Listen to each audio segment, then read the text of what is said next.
I thought taking a job in Alaska would be simple. Hard work, yes. Dangerous, sure. But I never expected the rules. The foreman didn't hand me a contract.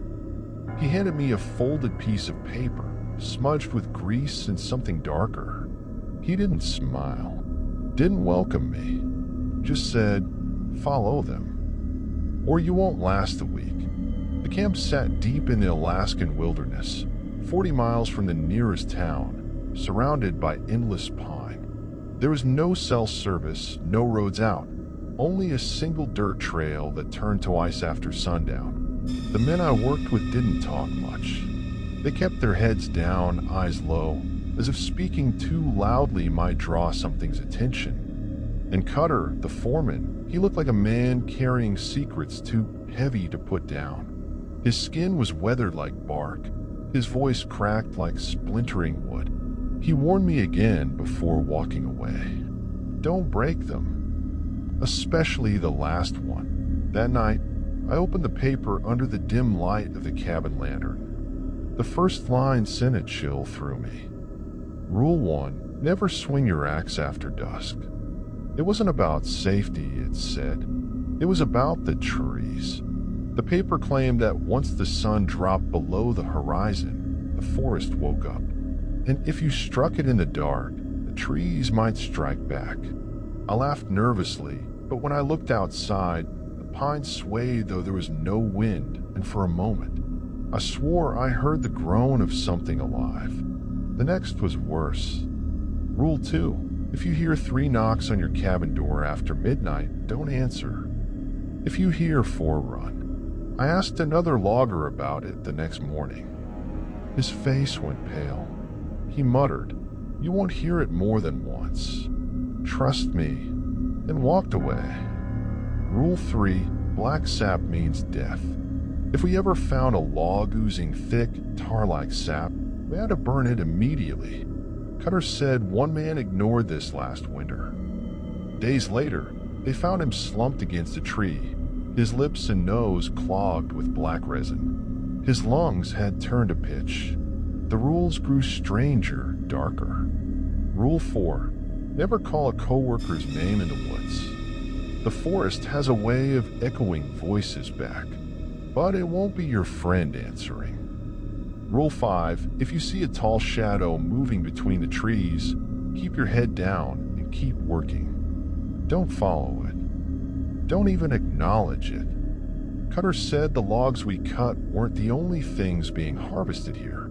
By the end of the week, I memorized every line. I had to, especially when Friday came. Rule 6, when the bell rings at noon, drop everything and line up. The foreman would strike a rusted iron bell, and we'd all leave our saws and axes where they fell.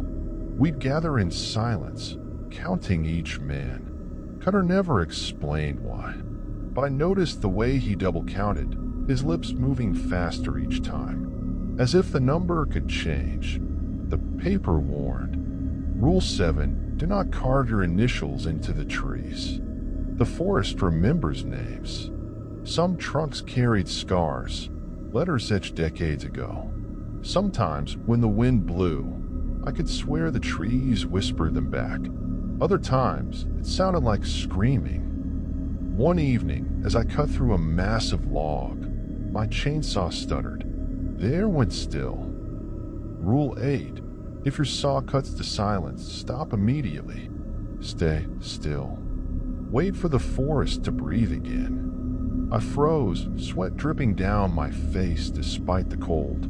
No birds, no wind, just the sound of my heart pounding in my chest. Then, slowly, the branches above rustled and life returned.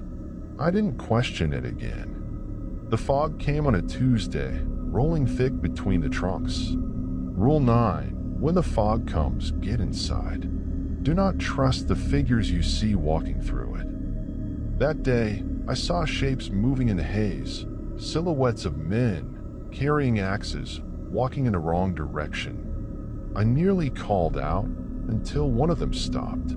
Its head turned toward me, slow and unnatural. And then it smiled. The final rule made my blood run cold.